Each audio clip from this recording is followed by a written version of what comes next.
غرباء غرباء غرباء غرباء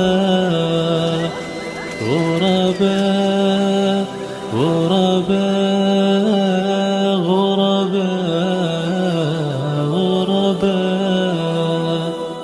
رمضان المبارک جس کے بنیادی طور پہ 3 حقوق ہیں، ان حقوق پہ سب سے زیادہ توجہ ہو۔ پہلا حق، یہ تو ورک شاپ ہے، یہ تو شارٹ کورس ہے۔ اگر اس کورس میں داخلہ لینے کے باوجود میری نمازیں باجماعت نہیں ہوئی تو اس کا مطلب ہے میں نے رمضان کی حقیقت کو سمجھے نہیں۔ توبہ کرنے کے بعد، دل کی صفائی کے بعد سب سے بڑا عمل عہد کیجیے، رمضان المبارک اس مبارک مہینے میں میں نے ہر نماز تکبیر اولیٰ کے ساتھ باجماعت پڑھنی ہے۔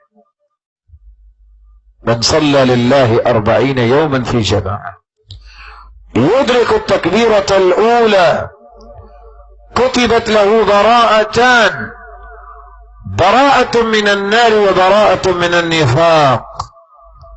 جو شخص 40 دن باجماعت تکبیر اولیٰ کے ساتھ نماز پڑھ لیتا ہے، نہ وہ منافق ہوتا ہے، اگر وہ فوت ہو جائے تو جہنم سے اللہ اسے آزاد کر دیں گے۔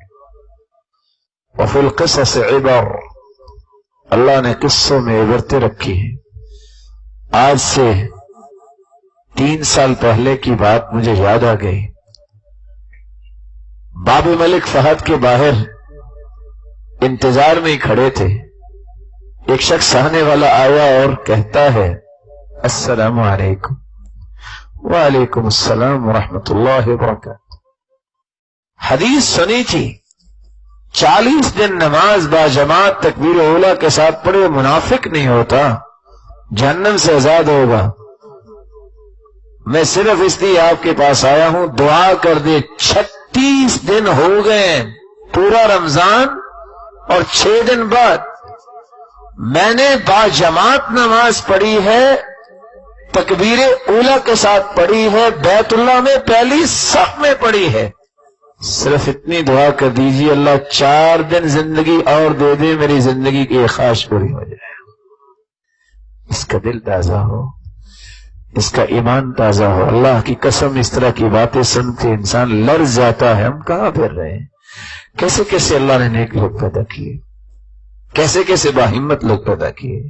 اس لیے تیسرا کام، رمضان شروع ہونے سے پہلے ہی اپنی عادت بنائیے۔ ایک دن میں عادت نہیں بنتی، اگر پہلے عادت بنی ہوئی ہے اللہ کا شکر کر لیجیے، نہیں تو آج رات توبہ کے 2 نفل پڑھ کے کل سے ابتدا کر دیجیے۔ اور میں پھر کہوں گا خصوصاً فجر کی نماز، اس کا خیال کیجیے۔ یہ میں کیوں کہہ رہا ہوں خصوصاً؟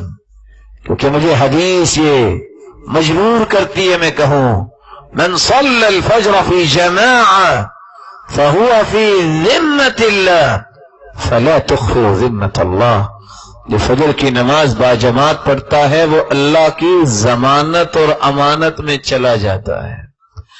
کسی بڑے چودھری، کسی بڑے آدمی کی ضمانت میں ہو، اس کو کوئی نقصان پہنچاتا؟